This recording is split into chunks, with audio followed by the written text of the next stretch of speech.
Tôi nhận được một email từ khán giả ở Arizona. Anh nói rằng anh làm paramedic, nhân viên cấp cứu. Mỗi ngày anh đều chạy xe cứu thương, gặp những tình huống mà chỉ cần chậm vài phút, một mạng người có thể thay đổi. Nhưng anh nói với tôi một câu khiến tôi nhớ mãi. Anh viết: trong công việc tôi đã cứu rất nhiều người, nhưng tôi không nhận ra khi chính mình đang bước vào một cuộc hôn nhân mà tôi không thực sự hiểu. Anh cưới một người phụ nữ sau 5 tuần quen biết, và chỉ 4 tháng sau đám cưới, anh phát hiện ra một sự thật khiến anh tự hỏi: liệu mình đã cưới một người vợ hay chỉ là một phần trong kế hoạch của cô ấy? Nếu bạn ở trong tình huống đó, bạn sẽ làm gì? Người đàn ông đó tên là Đức. Đức 37 tuổi, anh sống ở Phoenix, Arizona. Công việc của anh là nhân viên cấp cứu. Nếu bạn chưa quen với nghề này, đó là những người thường ngồi trên xe cứu thương. Họ là những người đến hiện trường tai nạn trước tiên, đưa bệnh nhân đến bệnh viện, giữ cho một người còn tỉnh táo cho đến khi bác sĩ tiếp nhận. Đức nói rằng công việc của anh rất bận. Có những tuần anh phải trực 12 tiếng mỗi ca, và nhiều khi đang ngủ lúc 3 giờ sáng, chuông điện thoại vẫn reo. Nhưng anh nói: tôi quen với điều đó rồi. Điều khó nhất với tôi không phải là công việc, mà là khi trở về nhà. 3 năm trước, Đức đã ly hôn. Cuộc hôn nhân kéo dài 7 năm. Khi mọi chuyện kết thúc, Đức không ghét vợ cũ, nhưng anh cảm thấy một điều rất rõ. Anh nói: tôi nghĩ có lẽ mình không hợp với hôn nhân. Sau đó, cuộc sống của Đức khá đơn giản. Ban ngày đi làm, ban đêm trực ca, cuối tuần đôi khi gặp một vài người bạn. Nhưng phần lớn thời gian, anh chỉ ở một mình. Có một điều thú vị mà Đức viết là: anh nói rằng những người làm nghề cấp cứu thường quen với việc chăm sóc người khác, nhưng họ không quen để người khác chăm sóc mình. Và có lẽ vì vậy, khi Đức gặp Nhi, mọi thứ thay đổi khá nhanh. Một buổi sáng sau ca trực đêm, Đức ghé vào một quán cà phê nhỏ gần bệnh viện. Quán này khá quen với các nhân viên y tế. Bác sĩ, y tá, nhân viên cấp cứu thỉnh thoảng đều ghé qua. Hôm đó, Đức rất mệt. Anh vừa trải qua một ca trực dài, một tai nạn trên đường cao tốc, 2 người bị thương. Sau khi mọi việc xong, anh chỉ muốn uống một ly cà phê nóng. Và chính ở đó, anh gặp Nhi. Nhi ngồi ở bàn bên cạnh. Đức không chú ý nhiều lúc đầu, cho đến khi cô nhìn thấy logo EMS trên áo anh. Cô hỏi: anh làm nhân viên cấp cứu à? Đức gật đầu. Nhi cười và nói: công việc của anh chắc rất khó. Đức đã quen với câu hỏi đó, nhưng Nhi không chỉ hỏi vậy. Cô còn hỏi: anh làm ca đêm nhiều không? Anh có bao giờ thấy sợ khi đến hiện trường không? Sau những ca trực như vậy, anh có ai để nói chuyện không? Đức nói rằng điều làm anh bất ngờ là Nhi không hỏi những câu xã giao. Cô thật sự muốn hiểu công việc của anh. Hai người nói chuyện khoảng 20 phút. Trước khi Đức rời quán, Nhi nói: cảm ơn anh vì công việc của anh. Không phải ai cũng làm được điều đó. Đức nói rằng câu nói đó nghe đơn giản, nhưng đã lâu rồi anh chưa từng nghe ai nói với mình như vậy. Sau hôm đó, Đức và Nhi bắt đầu nhắn tin. Ban đầu chỉ là vài tin nhắn, sau đó là những buổi cà phê, rồi những buổi ăn tối. Đức nói rằng Nhi là kiểu người rất dễ nói chuyện. Cô luôn lắng nghe, đặt câu hỏi và thường nhớ những chi tiết rất nhỏ. Ví dụ như Đức từng nói anh thích món bánh taco. Một tuần sau, Nhi đề nghị họ ăn tối ở một quán Mexico. Đức bắt đầu cảm thấy một điều mà anh đã lâu không cảm nhận. Cảm giác rằng có người thật sự quan tâm đến mình. Một buổi tối sau khoảng 2 tuần quen nhau, Nhi nói một câu khiến Đức suy nghĩ rất nhiều. Cô nói: những người như anh thường chăm sóc người khác, nhưng ai chăm sóc anh? Đức nói rằng anh không biết trả lời như thế nào, vì sự thật đã rất lâu rồi không có ai hỏi anh câu đó. Đức viết rằng mọi thứ diễn ra khá nhanh, nhưng lúc đó anh không nghĩ đó là vấn đề. Anh nói: khi bạn đã sống một mình quá lâu, chỉ cần có ai đó bước vào cuộc sống của bạn, bạn rất dễ tin rằng điều đó là đúng. Sau khoảng 3 tuần, Đức và Nhi gặp nhau gần như mỗi ngày. Đôi khi chỉ là uống cà phê, đi dạo hoặc là ăn tối. Nhi cũng nói rất nhiều về gia đình. Cô nói rằng cô thích những bữa ăn tối đơn giản, một căn nhà yên tĩnh, một cuộc sống ổn định. Những điều đó khiến Đức nghĩ rằng Nhi là người rất coi trọng gia đình. Và đó cũng là điều mà Đức từng muốn. Một tối khi hai người đang đi bộ gần công viên, Nhi nói một câu khá bất ngờ. Cô nói: em không thích những mối quan hệ kéo dài nhiều năm mà không biết sẽ đi đến đâu. Đức hỏi: ý em là sao? Nhi cười và nói: em nghĩ khi hai người biết mình muốn gì thì không cần phải mất quá nhiều thời gian để quyết định. Đức nói rằng lúc đó anh chỉ nghĩ đó là một câu nói bình thường. Nhưng sau này anh mới hiểu rằng đó có thể là dấu hiệu cho thấy mọi chuyện đang đi rất nhanh. Và rồi sau khoảng 5 tuần quen nhau, Nhi hỏi Đức một câu hỏi mà anh không nghĩ sẽ đến sớm như vậy. Nhưng trước khi kể câu hỏi đó, Đức nói rằng có một chi tiết nhỏ mà lúc đó anh không chú ý đến. Một chi tiết mà sau này anh mới nhận ra là khá quan trọng. Đức chưa từng gặp gia đình của Nhi, và mỗi khi anh hỏi về họ, Nhi luôn đổi chủ đề. Lúc đó Đức nghĩ là có lẽ gia đình cô ấy ở xa hoặc có những chuyện riêng tư.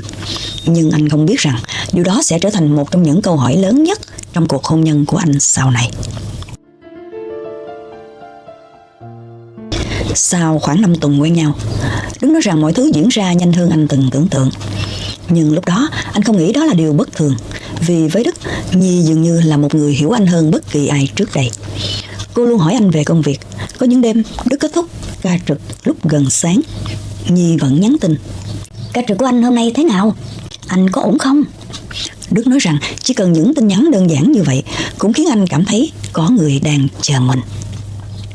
Một buổi tối khi họ đang ăn tối trong một nhà hàng nhỏ, Nhi nói một câu khiến Đức hơi bất ngờ. Cô nhìn anh và nói: Em nghĩ chúng ta đều biết mình đang tìm điều gì.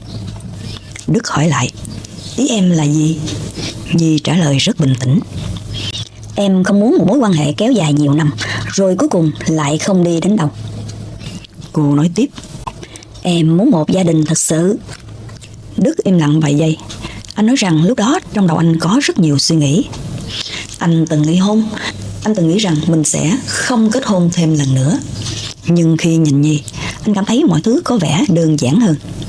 Nhi nói một câu nữa, một câu mà sau này Đức nhớ rất rõ. Cô nói: Cuộc sống rất ngắn. Nếu chúng ta biết mình muốn ở bên ai, tại sao phải chờ quá lâu? Đức nói rằng sau buổi tối đó, ý nghĩ về hôn nhân bắt đầu xuất hiện trong đầu của anh. Ban đầu chỉ là thoáng qua, nhưng vài ngày sau, Nhi lại nhắc đến chuyện đó. Không phải theo kiểu ép buộc. Cô chỉ nói: Em nghĩ hai người trưởng thành không cần phải mất nhiều năm để quyết định. Đức bắt đầu tự hỏi: có lẽ Nhi đúng. Anh đã 37 tuổi. Anh không muốn dành thêm nhiều năm cho những mối quan hệ không chắc chắn. Một buổi chiều Chủ nhật, Đức và Nhi đang ngồi trong phòng khách của căn nhà Đức. Nhi nhìn quanh căn nhà rồi nói: Ngôi nhà này rất ấm. Đức cười. Nhi nói tiếp: Em có thể tưởng tượng một cuộc sống ở đây. Đức hỏi: Ý em là sao? Nhi trả lời: Ý em là một gia đình. Khoảnh khắc đó, Đức nói rằng anh cảm thấy rất bình yên. Không có kịch tính, không có mâu thuẫn, chỉ là hai người đang nói về tương lai. Và rồi Nhi hỏi một câu hỏi đơn giản nhưng khiến cho Đức bất ngờ. Cô hỏi: Anh đã bao giờ nghĩ đến việc chúng ta kết hôn chưa? Đức nói rằng lúc đó anh cười, vì anh không nghĩ Nhi sẽ hỏi thẳng như vậy. Nhưng điều khiến anh ngạc nhiên hơn là anh không cảm thấy sợ câu hỏi đó. Anh nói: Anh chưa suy nghĩ nhiều. Nhi gật đầu. Cô không tỏ ra thất vọng, chỉ nói nhẹ nhàng: Không sao, em chỉ muốn biết chúng ta đang nghĩ giống nhau hay không. Sau đó họ tiếp tục nói chuyện như bình thường. Nhưng Đức nói rằng từ khoảnh khắc đó, ý nghĩ về hôn nhân bắt đầu trở nên rõ ràng hơn. Khoảng một tuần sau, Đức đang trong ca trực đêm. Khoảng 2 giờ sáng, anh nhận được một tin nhắn từ Nhi. Tin nhắn chỉ có một câu: Em nghĩ em đã sẵn sàng cho một gia đình. Đức đọc tin nhắn đó khi đang ngồi trong xe cứu thương. Anh nói rằng lúc đó anh nghĩ có lẽ đây là điều mà mình đã tìm kiếm. Một người muốn xây dựng cuộc sống cùng mình. Vài ngày sau, Đức đưa ra quyết định. Anh hỏi Nhi: Nếu chúng ta thực sự muốn một gia đình, tại sao không bắt đầu ngay bây giờ? Nhi nhìn anh vài giây, rồi cô cười. Đó là một nụ cười mà Đức nói rằng anh vẫn còn nhớ. Cô trả lời: Em cũng nghĩ như vậy. Và chỉ 2 tuần sau cuộc nói chuyện đó, Đức và Nhi tổ chức một đám cưới nhỏ. Không phải là một lễ cưới lớn, chỉ có vài người bạn của Đức. Một buổi tiệc nhỏ và một lời hứa rằng họ sẽ bắt đầu một cuộc sống mới. Nhưng có một điều mà Đức nhận ra ngay trong ngày cưới. Một chi tiết nhỏ. Lúc đó anh không suy nghĩ nhiều, nhưng sau này anh mới hiểu. Trong đám cưới, không có ai từ phía của Nhi. Không có cha mẹ, không có anh chị em, không có bạn bè thân. Đức hỏi Nhi về điều đó. Nhi chỉ nói: Gia đình em khá phức tạp, em không muốn họ tham gia. Đức không hỏi thêm, vì anh nghĩ mỗi người đều có quá khứ của riêng mình. Nhưng Đức không biết rằng chỉ vài tháng sau, một cuộc gọi trong ca trực đêm sẽ khiến anh bắt đầu đặt câu hỏi về tất cả những gì anh nghĩ mình biết về Nhi. Sau đám cưới, cuộc sống của Đức và Nhi bắt đầu khá yên bình, ít nhất là trong vài tuần đầu. Đức vẫn làm việc theo ca, có những ngày anh rời nhà lúc 6 giờ sáng, có những đêm anh trở về lúc gần 4 giờ.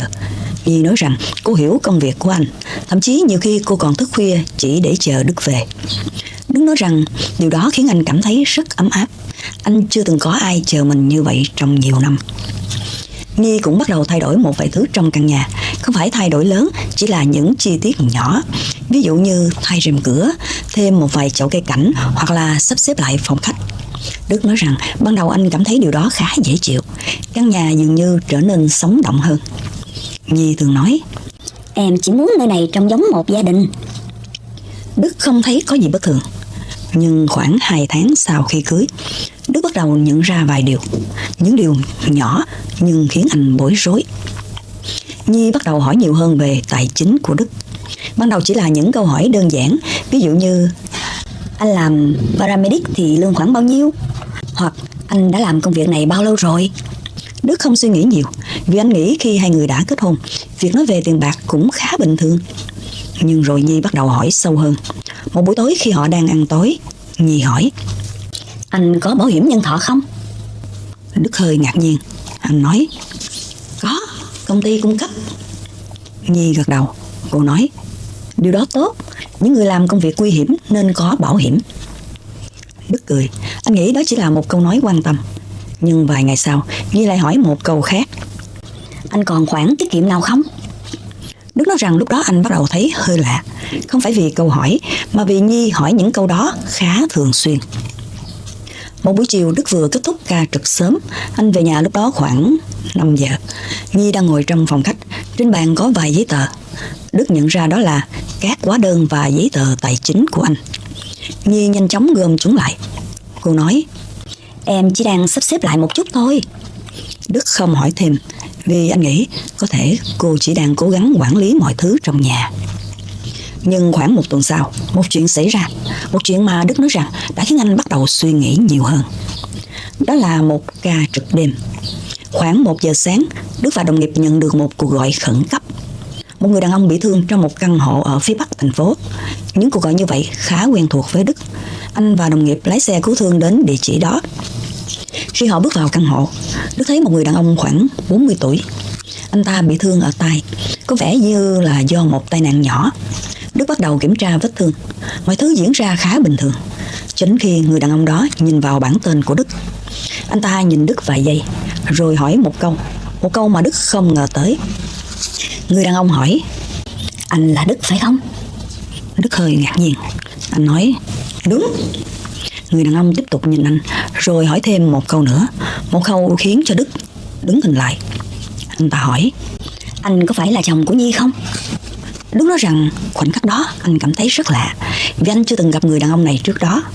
Đức hỏi lại, anh biết Nhi sao? Người đàn ông cười nhẹ, không phải kiểu cười vui, mà là kiểu cười của người vừa nhận ra điều gì đó. Anh ta nói, tôi từng biết cô ấy. Đức bắt đầu cảm thấy tò mò. Anh hỏi, ý anh là gì? Người đàn ông trả lời một câu rất đơn giản, nhưng câu đó khiến cho Đức suy nghĩ rất lâu sau này. Anh ta nói, Nhi từng sống với tôi. Đức im lặng vài giây. Anh ta không biết phải nói gì. Người đàn ông tiếp tục, không phải kiểu vợ chồng chính thức, nhưng chúng tôi sống chung gần 2 năm. Đức nói rằng lúc đó anh cố giữ bình tĩnh, vì trong công việc của mình, anh đã quen với việc giữ bình tĩnh trong những tình huống bất ngờ. Nhưng trong đầu của anh bắt đầu xuất hiện rất nhiều câu hỏi. Nhi chưa từng nhắc đến người đàn ông này. Cô cũng chưa từng nói rằng cô từng sống chung với ai trước đây. Sau khi xử lý vết thương xong, Đức và đồng nghiệp rời căn hộ. Khi lên xe cứu thương, đồng nghiệp của Đức hỏi, anh quen người đó à? Đức chỉ lắc đầu. Anh nói rằng trong suốt quãng đường trở về trạm, anh không nói gì nhiều. Không phải vì anh tin người đàn ông kia, nhưng vì lần đầu tiên Đức bắt đầu tự hỏi, liệu mình có thực sự biết người phụ nữ mà mình vừa cưới hay không? Sau ca trực đêm đó, Đức nói rằng anh gần như không ngủ được. Không phải vì người đàn ông kia, mà vì một câu hỏi rất đơn giản. Tại sao Nhi chưa từng nhắc đến chuyện đó? Nếu cô từng sống chung với ai đó trước đây, điều đó không phải là chuyện quá lớn. Đức là người trưởng thành, anh hiểu rằng ai cũng có quá khứ, nhưng điều khiến anh bối rối là Nhi luôn nói rằng cô không có nhiều mối quan hệ trước đây. Sáng hôm sau khi Đức về nhà, Nhi đang ở trong bếp. Cô đang pha cà phê, mọi thứ trông hoàn toàn bình thường. Nhi mỉm cười khi thấy Đức. Ca trực đêm thế nào? Đức nói rằng anh đứng im vài giây, rồi anh hỏi thẳng một câu. Nhi, em từng sống ở phía bắc thành phố phải không? Nhi hơi ngạc nhiên, nhưng chỉ trong một giây, sau đó cô trả lời rất bình tĩnh. Có, trước đây em từng thuê một căn hộ ở đó. Đức tiếp tục hỏi. Em có từng sống với ai ở đó không? Nhi nhìn Đức im lặng vài giây, rồi cô thở nhẹ. Cô nói. Em nghĩ anh sẽ hỏi chuyện đó sớm hay muộn. Đức cảm thấy hơi ngạc nhiên. Nhi tiếp tục nói. Trước khi gặp anh, em từng sống chung với một người bạn trai. Cô nói điều đó khá bình thản, như thể đó là chuyện không đáng chú ý. Đức hỏi. Tại sao em chưa từng nói với anh? Nhi trả lời. Vì em nghĩ quá khứ không quan trọng. Cô nói thêm. Điều quan trọng là hiện tại.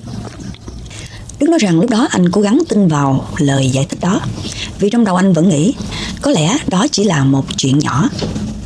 Nhưng có một điều khiến anh hơi băn khoăn. Nhi không tỏ ra ngạc nhiên khi anh biết chuyện. Cô chỉ nói như thể đó là điều sớm muộn gì anh cũng biết. Vài ngày sau, Đức bắt đầu suy nghĩ nhiều hơn. Không phải vì anh nghi ngờ Nhi, mà vì anh muốn hiểu rõ hơn. Và rồi Đức làm một điều mà trước đây anh chưa từng nghĩ đến. Anh bắt đầu tìm kiếm thông tin về Nhi trên mạng. Ban đầu anh chỉ tìm kiếm rất đơn giản. Tên của Nhi, thành phố cô từng sống. Không có gì đặc biệt. Nhưng rồi Đức phát hiện ra một điều. Trước khi chuyển đến Phoenix, Nhi từng sống ở hai bang khác, Nevada và Colorado. Điều này khiến Đức hơi ngạc nhiên, vì Nhi chưa từng nói với anh về điều đó. Đức không nghĩ nhiều lúc đầu. Nhiều người từng chuyển thành phố, điều đó khá bình thường. Nhưng khi anh tìm hiểu sâu hơn một chút, Đức bắt đầu thấy một chi tiết lặp lại. Ở mỗi nơi Nhi từng sống, dường như cô đều ở cùng một người đàn ông. Không phải chỉ là hẹn hò, mà là sống chung một thời gian. Đức nói rằng lúc đó anh cảm thấy một điều rất lạ. Không phải vì Nhi từng có nhiều mối quan hệ, mà vì mọi thứ dường như diễn ra theo cùng một cách. Một mối quan hệ, một thời gian sống chung, sau đó Nhi chuyển đi. Một buổi tối Đức hỏi Nhi thêm về quá khứ của cô. Anh cố gắng hỏi một cách nhẹ nhàng. Trước khi đến Phoenix, em từng sống ở Nevada đúng không? Nhi nhìn Đức. Lần này cô không trả lời. Cô hỏi lại. Anh tìm hiểu về em à? Đức nói. Anh chỉ tò mò thôi. Nhi thở nhẹ rồi nói. Em đã từng sống ở Nevada một thời gian. Đức hỏi. Em cũng sống với bạn trai ở đó? Nhi gật đầu. Cô nói rất ngắn gọn, không giải thích thêm. Đức bắt đầu cảm thấy có điều gì đó không hoàn toàn rõ ràng. Nhưng anh vẫn cố giữ bình tĩnh, vì anh không muốn biến cuộc trò chuyện thành một cuộc tranh cãi. Nhưng chỉ vài ngày sau, một chuyện khác xảy ra. Một chuyện mà khiến cho Đức bắt đầu nghi ngờ nhiều hơn. Một buổi chiều, Đức về nhà sớm hơn bình thường. Nhi không biết anh về sớm. Khi Đức bước vào phòng khách, anh thấy Nhi đang ngồi trước bàn. Trên bàn có một vài giấy tờ. Khi Đức bước vào, Nhi nhanh chóng đặt điện thoại xuống. Đức nhận ra một điều. Nhi vừa chụp ảnh các giấy tờ tài chính của anh. Đức hỏi. Em đang làm gì vậy? Nhi hơi lúng túng, rồi cô nói. Em chỉ muốn biết chúng ta có những gì mà thôi. Đức hỏi. Ý em là sao? Nhi trả lời. Chúng ta là vợ chồng mà. Em chỉ muốn hiểu rõ hơn về tình hình tài chính của chúng ta. Câu trả lời đó nghe có vẻ hợp lý. Nhưng Đức nói rằng lúc đó anh bắt đầu cảm thấy mọi thứ không còn đơn giản như trước nữa. Và anh biết rằng chỉ vài ngày sau, một cuộc trò chuyện giữa anh và Nhi mà anh chưa từng nghĩ đến khi quyết định kết hôn nhanh như vậy. Sau khi chuyện buổi chiều hôm đó, Đức nói rằng anh không thể tiếp tục giả vờ như mọi thứ vẫn bình thường. Không phải vì anh muốn tranh cãi, mà vì trong đầu của anh có quá nhiều câu hỏi. Những câu hỏi mà anh chưa từng nghĩ mình sẽ phải hỏi chỉ vài tháng sau khi cưới. Tối hôm đó, Nhi đang ngồi trong phòng khách. Đức ngồi xuống đối diện với cô. Anh nói rất thẳng. Nhi, anh cần hỏi em một vài chuyện. Nhi nhìn Đức. Cô có vẻ hiểu rằng cuộc nói chuyện này không giống những lần trước. Đức nói tiếp. Anh biết em từng sống ở Nevada, và trước đó là Colorado. Nhi im lặng. Đức tiếp tục. Anh cũng biết ở mỗi nơi em đều sống với một người đàn ông. Căn phòng trở nên yên lặng. Nhi không phủ nhận. Cô chỉ nhìn Đức vài giây rồi cô nói một câu. Anh tìm hiểu khá nhiều về em. Đức nói rằng anh không muốn biến chuyện này thành điều gì quá căng thẳng. Anh chỉ muốn hiểu. Anh hỏi, Nhi, tại sao em chưa từng nói với anh những chuyện đó? Nhi thở nhẹ. Rồi cô nói, vì em nghĩ quá khứ không quan trọng. Đức hỏi tiếp, nhưng tại sao mọi chuyện lại giống nhau đến như vậy? Nhi nhìn anh. Lần này cô không trả lời ngay. Vài giây trôi qua, rồi Nhi nói một câu khiến Đức nhớ mãi. Cô nói, anh thật sự muốn biết sao? Đức gật đầu. Nhi nhìn ra cửa sổ một lúc, rồi cô quay lại và nói rất thẳng, em không cưới anh vì tình yêu. Đức nói rằng lúc đó anh gần như không hiểu cô vừa nói gì. Anh hỏi lại, em nói vậy nghĩa là sao? Nhi trả lời rất bình tĩnh, em cưới anh vì anh là người ổn định nhất mà em từng gặp. Đức im lặng. Nhi tiếp tục nói, anh có công việc ổn định, anh có nhà, anh có cuộc sống rõ ràng. Cô nói tiếp, em nghĩ anh là người có thể cho em một cuộc sống mà em muốn. Đức hỏi một câu rất đơn giản, vậy còn tình cảm thì sao? Nhi không trả lời ngay. Sau đó cô nói, em nghĩ tình cảm có thể đến sau. Đức viết rằng khoảnh khắc đó anh nhận ra một điều, có thể trong suốt thời gian qua, khi nhìn cuộc hôn nhân này theo một cách hoàn toàn khác, không phải là tình yêu, mà là một sự lựa chọn thực tế. Cuộc nói chuyện hôm đó không kết thúc bằng tranh cãi lớn, không có tiếng la hét, chỉ là một sự im lặng rất dài. Đức nói rằng lần đầu tiên anh nhìn Nhi và tự hỏi liệu anh có thực sự biết người phụ nữ này hay không. 2 tuần sau cuộc nói chuyện đó, Nhi nói với Đức rằng cô muốn rời đi một thời gian. Cô nói cô cần suy nghĩ về mọi thứ. Đức không giữ cô lại, không phải vì anh không quan tâm, mà vì trong lòng anh đã hiểu một điều. Đôi khi một câu chuyện bắt đầu quá nhanh, chúng ta chỉ nhận ra điều đó khi mọi thứ đã đi quá xa. Vài tuần sau, Đức phát hiện Nhi đã chuyển sang một bang khác. Họ không còn liên lạc nhiều nữa. Cuộc hôn nhân của họ đã kết thúc chỉ sau 4 tháng. Đức kết thúc câu chuyện của mình bằng một câu mà khiến tôi suy nghĩ khá lâu. Anh viết, trong công việc tôi từng cứu rất nhiều người, nhưng có lẽ điều khó nhất không phải là cứu người khác, mà là nhận ra khi nào mình cần rời khỏi một câu chuyện. Và khi đọc email đó, tôi cũng tự hỏi một điều. Nếu bạn ở trong vị trí của Đức, bạn sẽ làm gì? Bạn nghĩ Đức đã sai ở đâu? Là vì anh cưới quá nhanh, hay vì anh đã quá tin tưởng vào những gì mình muốn tin? Tôi rất muốn nghe suy nghĩ của bạn. Bạn có thể chia sẻ ý kiến của mình dưới phần bình luận. Vì đôi khi, những câu chuyện như thế này không có một câu trả lời duy nhất. Cảm ơn bạn đã ở lại. Chào bạn.